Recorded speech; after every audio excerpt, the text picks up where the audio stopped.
Queridos, vamos ao texto bíblico. Vou começar esta noite lendo o último texto de ontem à noite. O problema de Israel, o problema do povo de Deus nos tempos de Malaquias, não era que tinham abandonado a igreja, eles nunca abandonaram a igreja. Não era que tinham apostatado, eles todos os sábados estavam na igreja, eles cantavam, eles levantavam a mão, eles choravam, eles traziam seus sacrifícios para o altar, eles dizimavam até a menta e o coentro. Ponto e vírgula, eles eram detalhistas no aspecto do comportamento. E, no entanto, eles estavam perdidos. Por quê? Porque cristianismo não é um assunto de formalismo, é um assunto de coração. E por que um assunto de coração? Porque é um relacionamento de amor. Lembra? Ele começa o livro de Malaquias dizendo: eu te amo. E você pergunta: como é que você me ama? Mas ele declara seu amor: eu te amo, você é a coisa mais linda que eu tenho, você é precioso para mim. Meu querido, o dia que você entender que Deus ama você, metade de teus problemas terão desaparecido. E em todos estes anos de ministério, uma das coisas mais difíceis para mim tem sido convencer o ser humano de que Deus o ama. Porque a primeira pergunta é: como pode me amar se eu sou assim? Como pode me amar se eu faço isto? Como pode me amar se ninguém me ama? Pode ser que ninguém ame você. Pode ser também que você mesmo não se ame. Mas para Deus você é precioso. Mas como se eu sou assim? É que você pode ser pedra bruta, mas quando Jesus olha para você, não vê a pedra bruta, vê o diamante que está dentro de você. O diamante que, se você colocar sua vida, pedra bruta, nas mãos de Deus, e deixar que Ele vá lapidando você, Ele vê o diamante que você vai ser. Ele não te vê como o que você é, então não importa o que você seja. Entregue-se a Jesus, devolva-se a Jesus. Ele tem a capacidade de ver como você vai ser um dia transformado pelo seu amor. Venha a Jesus como filho pródigo, vestindo trapos de imundícia, cheirando a porco, assim sujo, nojento. Venha a Jesus. Ele vai abraçar você, Ele vai beijar você. E no seu abraço de amor, Ele vai ir transformando, limpando, purificando. E um dia você vai ser um príncipe no reino de Deus. Mas a primeira coisa que tem que fazer é devolver-se a Ele. Por isso, olha o que diz aqui: de fato eu, o Senhor não mudo. E se eu te falei no capítulo 1 que eu te amo e eu não mudo, é que eu te sigo amando. Apesar do que você vê, apesar do que você tenha feito, eu te sigo amando. Por isso vocês, descendentes de Jacó, não foram destruídos. Porque se eu não te amasse, e olha a tua vida, e você sabe do que eu estou falando, disse Deus, você já estaria destruído. Se fosse pelo que você faz, pelo que você não faz, se fosse pelo que você sente, você pensa, que ninguém vê, mas você sabe, você já estaria destruído. Mas acontece que eu não mudo, eu te amo. Porque se não te amasse, você já estaria destruído. Desde o tempo dos seus antepassados, vocês se desviaram dos meus decretos e não os obedeceram. Voltem para mim, e eu voltarei para vocês, diz o Senhor dos Exércitos. Voltem para mim. Esse é o apelo divino. Filho, volta para mim. Veja, Vou explicar isto da seguinte maneira. Jesus, quando esteve nesta terra, disse: eu sou o caminho, a verdade e a vida. Jesus é a vida. Você quer ter vida abundante, vida exuberante, vida? Eu não quero dizer essa vidinha que você às vezes vive, acorda de manhã, que miséria, sempre a mesma rotina, tenho que ir a trabalhar, quando terei dinheiro para não trabalhar? Ou então você acorda de manhã, cheio de problemas, cheio de dívidas, porque outros têm e eu não tenho. Isso não é vida. Eu estou falando de vida. Jesus disse: eu vim para que vocês tenham vida e vida abundante. Levanta de manhã e abre os braços, e levanta os braços ao Senhor. Obrigado, Senhor, estou vivo, obrigado. Cheio de dívidas, mas estou vivo, Senhor. Isso é vida. Não é porque Jesus não te prometeu nunca uma vida sem problemas. Ele te prometeu vida em meio aos problemas. Ele te prometeu força para passar adiante pisando os problemas. Problemas não são para destruir o cristão. Problemas são para fortalecer o temperamento do cristão. Estou vivo, vida em Cristo. Essa vida você só pode ter em Cristo. Deus quer que você viva sano e feliz, sadio, cheio de vida, de saúde, e te deu 8 conselhos. Meu tema não é saúde, mas bebe bastante água, faz exercício, respira bem, trabalha, descansa. Mas o último conselho é interessante: confia em Deus. Agora eu te digo uma coisa: desses conselhos, os primeiros valem 10, o último vale 90. Porque os primeiros vão te aumentar 4, 5, 10 anos de vida. De que vida? Vida nesta terra miserável.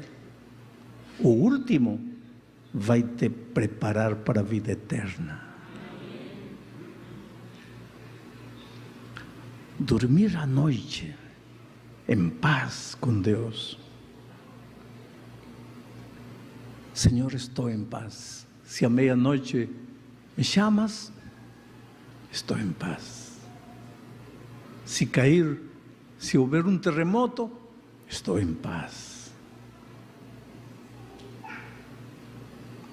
Uma vez eu estava viajando da Espanha para aqui. E de repente o avião caiu num bolsão de ar desses que às vezes tem no espaço. Às vezes dura 2 segundos, 3 segundos e parece um ano, porque o avião se vinha assim, nessas bolsas de ar que tem no espaço. O avião parecia que se acabava. E o que você faz? Você sabe que num acidente aéreo mata mais o pânico do que o próprio acidente. E eu comprovei isso quando eu vinha da Espanha, e o avião vinha para baixo, pois eu me acurruquei e pensei: agora, Senhor, minha vida está nas tuas mãos. E de repente vejo gente tentando ir lá na porta, a 10.000 metros em cima. Está indo na porta para quê? Confiança em Deus. Sabe o que é viver com confiança em Deus? Tem gente que não consegue dormir de culpa. A culpa bate. Tem gente que não consegue dormir porque me traíram. Então o coração está cheio de rancor, ódio, mágoa, ressentimento. Quando você entrega a vida a Jesus, Ele entra, limpa tudo isso. Aí chega a noite, você respira 3 vezes, tchau, depois de orar, até amanhã. E na manhã seguinte, acorda: Senhor, graças, estou vivo. Isso é vida. Agora, essa vida está aqui em Cristo. Quando você se afastar de Jesus, de quem está se afastando? Se Jesus disse, eu sou a vida, e você se afastar de Jesus, de quem você está se afastando? Da vida. E ao separar-se da vida, você está entrando de maneira natural no território da morte. No território da morte. Não morre, não para de respirar, mas você já está morto. Qualquer coisa que você viver longe de Jesus já não é vida, é morte. Um dia vai deixar de respirar aqui, mas tudo isto é caminho de morte, de desespero, de culpa, de angústia. Caminho de morte. Vida só em Cristo. Que tinha acontecido com o povo de Israel. Nunca deixou a igreja. Aí estava o ritual, os sinos, os choros, vinham à frente. Ontem vimos o texto, choravam aqui na plataforma, derramavam lágrimas. Tudo maravilhoso. Qualquer um que visse o povo de Israel naqueles tempos diria, esse povo consagrado, veja como... E Deus disse, não, o teu coração, este povo de lábios me honra, mas seu coração está longe de mim, e eu não quero teu corpo, eu quero teu coração. Então, volta para mim, aí eu vou me voltar para vocês, volta para mim, retorna para mim. Mas aí vem a pergunta tonta do povo. Quando Deus disse, eu amo você, aí o povo pergunta, e por que você diz que nos ama? Onde está a prova de teu amor? Agora Deus disse para eles, voltem para mim. E qual é a pergunta? Por que temos que nos voltar? Se estamos na igreja, se nunca temos ido, por que temos que voltar? Como temos que voltar? E agora vem a resposta divina no seguinte verso. Malaquias capítulo 3, versículo 8, 9, 10. Vejam a resposta de Deus, quando eles perguntam, por que temos que voltar? Pode um homem roubar de Deus? Contudo, vocês estão me roubando. E ainda perguntam, como é que te roubamos? Nos dízimos e nas ofertas. Vocês estão debaixo de grande maldição, porque estão me roubando. A nação toda está me roubando. Agora eu te faço uma pergunta. Se Deus está dizendo, eu quero teu coração, eu te amo, eu quero viver um relacionamento de amor contigo, eu quero que você se devolva a mim, eu quero que você se entregue a mim, eu quero que você, que se afastou da vida e por isso está sofrendo, você retorne para a vida, volte para mim. E o povo pergunta, por que temos que nos voltar? Aí Deus mete dinheiro. O que aconteceu? Que tem que ver o dinheiro com voltar-me para Deus?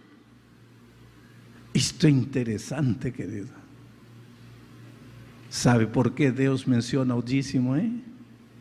Porque o próprio Jesus, quando esteve nesta terra, olhem o que ele disse, porque onde está o teu dinheiro, aí está o quê?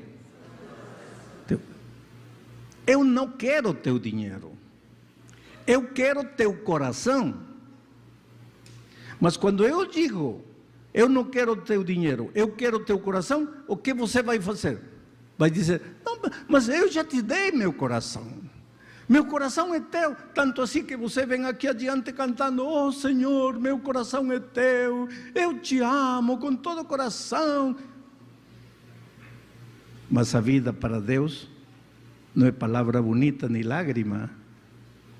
Eu vou fazer-lhes uma pergunta, que teria sido de nós quando estávamos todos perdidos, condenados à morte? Todos perdidos, condenados à morte, porque todos pecamos e o salário do pecado é a morte. Então Deus tivesse tomado um violão lá nos céus, o Senhor Jesus, um violão, e de acompanhamento os anjos para fazer o fundo musical, e Jesus nos tivesse cantado um hino bonito, oh filhinhos, eu os amo, vocês são a coisa mais linda que eu tenho, mas vocês pecaram, pois terão que morrer. Mas quero que saibam que eu os amo, e com uma melodia bonita. Fez isso Jesus? Não. O que fez? Deixou a música de lado e veio a este mundo de miséria para morrer a morte de um delinquente, porque isso é amor. Morrer a morte de um delinquente. Por isso Paulo disse: mas Deus prova seu amor para conosco em que Ele derramou seu sangue por nós. Cristo nos provou que nos ama, não com palavra, não com música, não que a palavra seja má, não que a música seja má, mas é que a música não diz a verdade. Essa é a realidade. O que diz, o que prova é a ação. E Jesus não nos cantou um hino bonito, veio e morreu. E agora Ele disse: filho, volta para mim, porque você está sofrendo longe de mim. Volta para mim. E o povo pergunta: como? Você não está sendo fiel no dízimo. Voltar para mim é ser fiel no dízimo, porque onde está teu dinheiro, está teu coração. Eu não estou interessado em teu dinheiro, eu estou interessado no teu coração. Mas a maneira de me provar que teu coração é meu é trazer o dízimo. O dízimo não é teu. Você tem que lembrar isso, que o dízimo não é teu. Deus é dono de tudo que existe. Deus diz assim: meu é o ouro, minha é a prata. Se eu tivesse fome, não o diria para você. Deus é dono do universo. Ele é dono da vida, da saúde, Ele é dono de tudo. Às vezes de manhã você acorda e vê que uma formiguinha pequenina está entrando, querendo entrar na sua xícara. Você agarra o dedo menino. Se Deus quisesse que nós não vivêssemos, Ele não se daria o trabalho de mexer o menino. Bastaria não querer que o sol saia e todos estaríamos mortos. Então, como você se atreve a dizer: meu dinheiro é meu, eu ganhei este dinheiro, é o fruto do meu trabalho, é o fruto do meu esforço, é o fruto do meu sudor? Uma vez me convidaram para falar com um grupo de adolescentes que estavam fumando maconha nas folhas da Bíblia. Dizem que o melhor papel para embrulhar maconha é este papel tipo Bíblia. Só que este papel não se encontra nas livrarias. Então, para esses rapazes, era mais barato comprar uma Bíblia e usavam as folhas da Bíblia para fumar maconha. Imaginem. E me mandaram falar com eles. E falei aos rapazes: por que fazem isso? E o líder deles disse: e por quê? Qual é o problema? Falei: olha, tem que ter respeito, essa é a palavra de Deus. Palavra de quem? Palavra de Deus. Que Deus? Deus não existe. Mas filho, como vai dizer que não existe? Você está vivo porque Deus existe. Aí ele me disse: vou te provar que Deus não existe. Se Deus existir, eu lhe dou 30 segundos para que me tire a vida. Tirou o relógio e começou. 1, 5, 10, 25, 30. Não aconteceu nada. Então ele olhou para mim desafiante e disse assim: palavra de quem esse livro?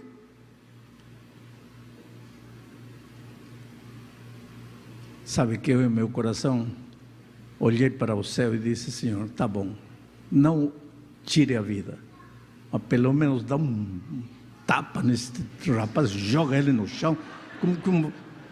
Só que eu sou eu e Deus é Deus. Aí está a diferença.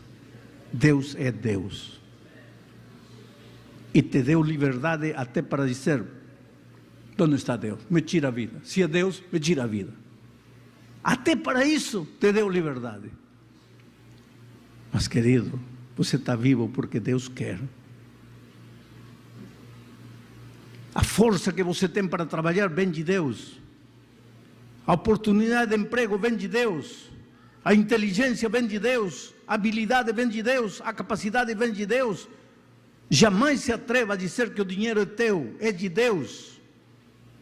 Então você jamais vai dar o dízimo, porque para dar algo, isso teria que lhe pertencer. Mas o dízimo não te pertence. Tudo que você tem é de Deus. Ele te pede que você devolva a 10ª parte.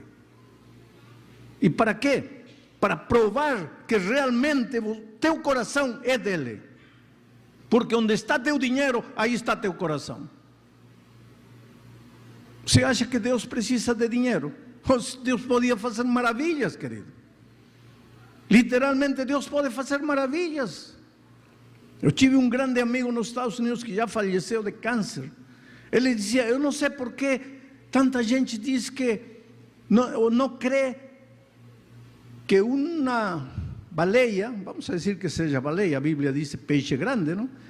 Ele diz assim: eu não sei por que tem gente que não crê que uma baleia engoliu Jonas, o teve 3 dias na sua barriga e depois o arrojou, o jogou fora vivo.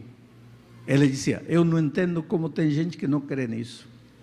Porque eu, conhecendo o Deus que tenho, se a Bíblia dissesse que Jonas engoliu uma baleia, ou teve 3 dias na sua barriga e depois o jogou viva, eu, conhecendo meu Deus, acreditaria. Você não se atreva a duvidar do poder de Deus. Deus poderia fazer aparecer templos por todos os lados sem dinheiro. Deus poderia pregar o Evangelho sem dinheiro, sem tecnologia, sem nada. Deus é Deus, soberano, eterno. E por que te pede que você devolva o dízimo? Porque você longe de Deus não tem vida. E a maneira de provar para você mesmo que teu coração é de Deus não é música bonita, é teu dízimo. Porque onde está teu dinheiro, aí está teu coração. Acontece, queridos, que como ser humano, naturalmente amarrado ao dinheiro, inventa qualquer desculpas quando se trata do dízimo. Por exemplo, tem gente que diz assim: não, porque o dízimo não se menciona no Novo Testamento, nenhuma vez. O dízimo é do Velho Testamento. Então, já com a cruz do Calvário, o dízimo acabou. Falando agora para todos vocês, já leram este livrinho. São histórias de pessoas. E aqui está a história de uma pessoa que não devolvia o dízimo, porque pensava que o dízimo não era do Novo Testamento, era do Velho Testamento. E como agora estamos no Novo Testamento, já não é preciso devolver dízimo. E aqui está a história de como essa pessoa chegou a entender que Deus não muda, que Deus é o mesmo. Tem gente que não devolve o dízimo porque raciocina desta maneira. Eu tenho encontrado muita gente no mundo assim, diz assim: por que vou dar meu dízimo? Eu não acredito nos líderes. Os líderes usam mal o dízimo, usam mal o dinheiro. Eu prefiro dar meu dízimo para um ministério independente, porque eu acredito nesta pessoa. E eu tenho em meu ministério encontrado muita gente que chega e me diz: pastor, eu prefiro dar o dinheiro para o Senhor, porque eu sei que o Senhor viaja, que o Senhor prega o Evangelho, aceita este dinheiro. E por que não dá para a igreja? Eu não acredito nos líderes da igreja. Agora eu vou te dizer uma coisa, veja. Qualquer pastor que está aqui e gasta algum dinheiro para qualquer coisa da igreja, tem que apresentar um recibo, uma nota fiscal. Comprou uma caneta, comprou um livro, comprou papelão para fazer isto, comprou a tela, comprou um videoprojetor, nota fiscal. Viajou, nota fiscal. Usou gasolina, nota fiscal. Teve que dormir num hotel, nota fiscal. Ninguém na igreja, entre os líderes, gasta um centavo sem nota fiscal. E cada 3, 4 meses aparece um homem chamado auditor, que chama e diz assim: quero ver as notas. ¿Dónde se gastou esta nota? ¿Por que se gastou esta nota? ¿A que hora se gastou esta nota? ¿Dónde está o produto desta nota? Quero ver. Isso vocês não sabem. Eu passei 40 anos no ministério. Hoje, há 10 anos, estou aposentado. A mim ninguém me audita. Mas aos pastores, e quando eu estava na obra, o auditor estava aí. E ai do pastor que não pode provar que esta nota foi bem gasta. Ai dele. Agora vem um irmão e diz assim: eu não acredito nos líderes. Eu quero lhe dar meu dinheiro para que use no seu ministério. Só que a mim ninguém me audita. A mim ninguém me revisa a nota. Quer me dar o dinheiro a mim. E aos líderes que se têm que provar o gasto de qualquer centavo, não confia neles. E em mim, que não dou conta a ninguém, confia. E aí aparecem pessoas expertas. Aparecem ministério particular tal, ministério particular tal, ministério independente tal, ministério independente qual. E todos pedindo dinheiro da igreja. E quem audita eles? Ninguém. E os irmãos dão o dinheiro. E a igreja? Não. Por quê? Porque não acreditam nos livros. Tem lógica, tem sentido.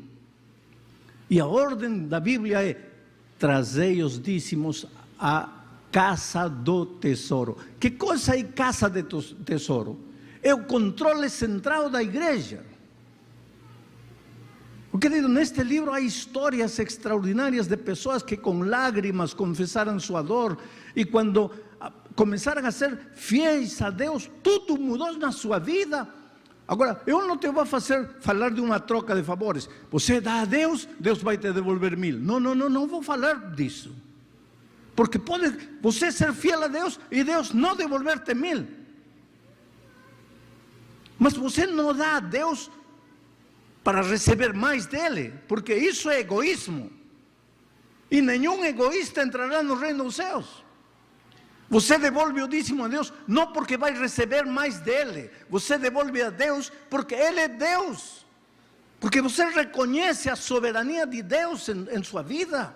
Porque você ama Ele. E porque teu coração é dele. E porque onde está teu tesouro, está teu coração. E quando você devolve o dízimo, está devolvendo o seu coração a Ele. É por isso, não porque Deus vai te dar favores. Porém, Deus tem prometido uma coisa. Deus disse: prova-me, provai-me, provai-me. Trazei o dízimo e provai-me.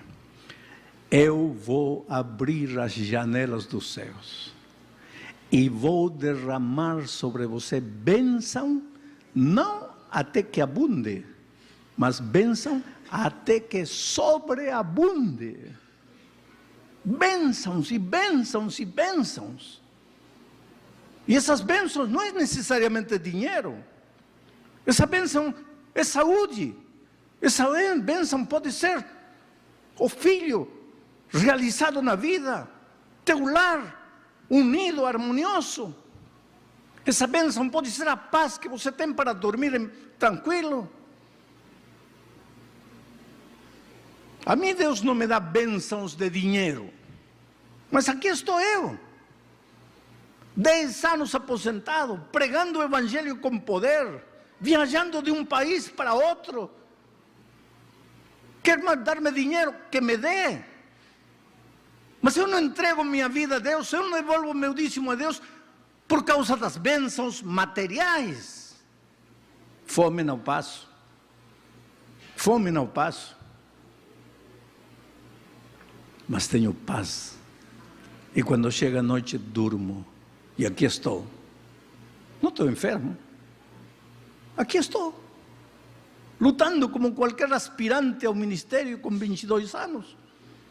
talvez trabalhando muito mais que qualquer pastor da Ativa. E outra coisa, eu já não recebo salário. Você percebe? O que bênção! Eu trabalho por amor, não porque ao final de mês alguém vai me pagar um salário. Está errado receber salário? Não, é bíblico. Aquele que prega o Evangelho, que viva do Evangelho, isso é bíblico. Mas o que quero provar para vocês é que a bênção que Deus promete não é necessariamente dinheiro, embora Davi disse: nunca vi um justo desamparado, nem seus filhos mendigando pão. Nunca. Se você for fiel a Deus, Ele jamais vai passar necessidade. Eu te digo isso com certeza. Jamais. Porque Deus é Deus e não muda. Outro dia alguém me perguntou: pastor, eu há 9 meses que não devolvo meu dízimo a Deus. O que faço agora? Então vou responder uma pergunta que existe por aí para muitos. O que faço se eu não estiver sendo fiel na devolução dos dízimos a Deus? Se você não devolveu os dízimos a Deus porque você não tinha conhecimento disto, você vai começar a ser fiel a Deus a partir de hoje. Agora, se você já conhecia que o dízimo não te pertence, é de Deus, mas você não devolveu por qualquer outro motivo, vai ter que devolver a Deus o que você está devendo a Deus, desde o momento que você recebeu a luz. E como farei isso? Faz um trato com Deus. Essa pergunta lhe fizeram à serva do Senhor quando estava viva. E olha o que ela respondeu. Ao ser apresentado o pecado de roubar a Deus, recebeu o povo mais clara visão de seu dever e privilégio nessa questão. Disse um irmão que durante 2 anos não devolvera o dízimo e estava em desespero, mas ao confessar seu pecado começou a criar ânimo. Que farei? Perguntou ele. Aí vem a resposta dela. O irmão, quando teve consciência de que tinha sido desonesto com Deus, de que tinha se apoderado da vida que era de Deus e agora decidiu ser fiel, e perguntou: e agora que farei? Porque há 2 anos que não estou sendo fiel. A serva do Senhor responde: disse-lhe eu, dê um vale ao tesoureiro da igreja, isso resolverá o assunto. Faça planos.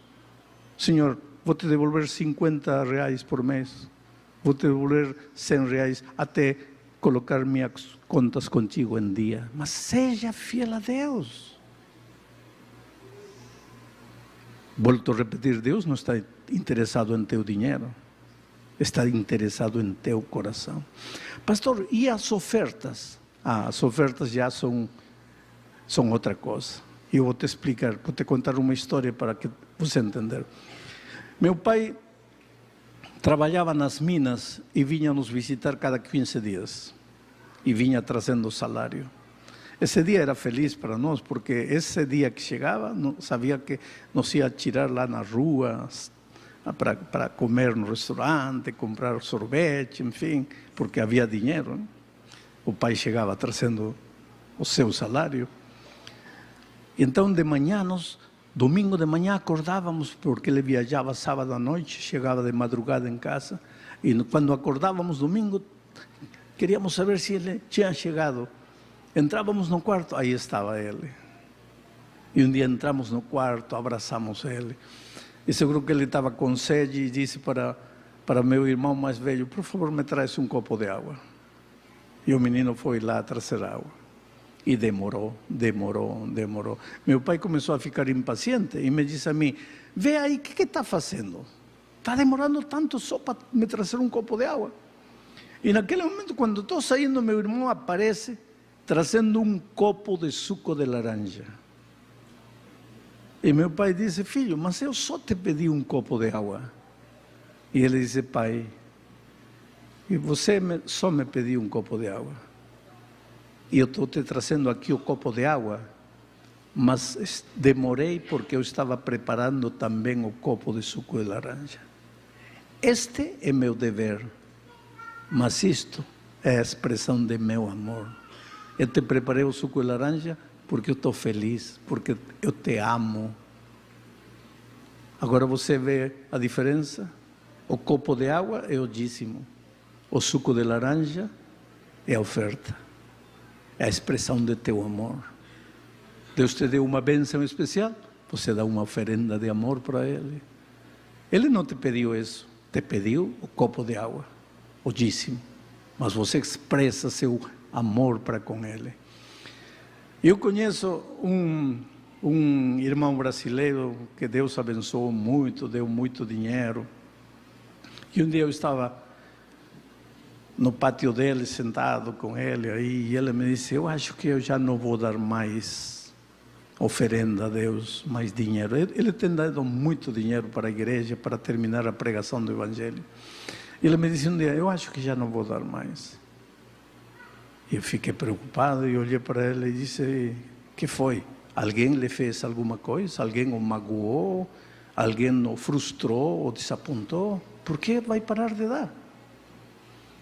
Ele disse, Bulhão, o problema é que quanto mais dou a Deus, mais me dá Ele, e eu já não sei o que fazer.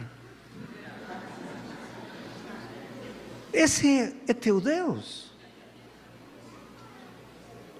Não tenha medo de ser fiel a Deus, naquilo que Deus, e não tenha medo de ser generoso com Deus. Como eu viajo muito e passo por muitos lugares, aonde eu chego, sempre há um templo construindo. E os irmãos acham que o pastor tem dinheiro. Não sei porquê. Acho que porque sempre estamos de gravata eterno. E estamos de gravata eterno porque quase que nos obrigam a estar assim. Não porque temos dinheiro. Mas os irmãos chegam aí, pastor, uma oferenda para a igreja. O que eles não sabem é que não são eles sozinhos os que me estão pedindo. Que eu chego na outra cidade, vem outro. Chego na outra cidade, vem outro. Recebo um imã com pedido. E pois realmente eu não tenho dinheiro para ajudar a todos. Mas um dia chegou um grupo de meninos, assim, crianças. Pastor, estamos construindo o nosso templo, já o templo está quase construído, mas não estão construindo a sala das crianças, e nós queremos ter uma sala para as crianças, não temos dinheiro, ajude-nos, pastor. Me tocaram o coração, eu não tinha dinheiro, vivo dando minhas ofertas como todo cristão, porque também quero dar meu coração a Deus. Então em minha cabeça fiz um pacto com Deus. Senhor, eu uso um par de sapatos por ano, em média. Não vou comprar sapatos por 5 anos. Vou ficar com o mesmo par.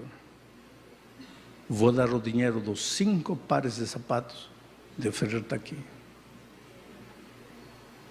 Estou com este par de sapatos que me duram há 5 anos. Aqui estão. Não envelhecem. Porque assim é Deus. Assim é Deus. Agora, por favor, não quero que ninguém me dê de presente um par de sapatos. Eu não estou pedindo sapatos. Eu estou contando uma experiência. Deus é Deus. Deus não falha.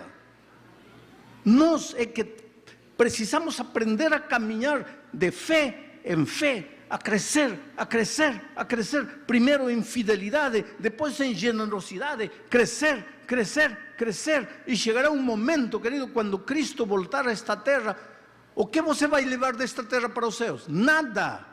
Então, será melhor que antes de que Cristo volte, já tenhamos nos desvencilhado de tudo nesta terra. Já não nos doia ir ao céu deixando no banco 100 mil reais. Já vayamos ao céu felizes da vida, porque não estamos deixando nada aqui. Tudo demos para a pregação do Evangelho. Não estou faça isso agora. Mas como vai fazer isso um dia se você não vai crescendo? Crescendo, porque não se cresce. Hoje você mede 1 metro, amanhã 2 metros. Não é assim. É 1 metro, 1,1 metro, 1,2 metro, 1,3 metro, e vai crescendo, e crescendo, e crescendo. Mas não pare de crescer. Devolva-se a Deus, aprenda a viver pela fé, dê a Deus a oportunidade de ser Deus na tua vida.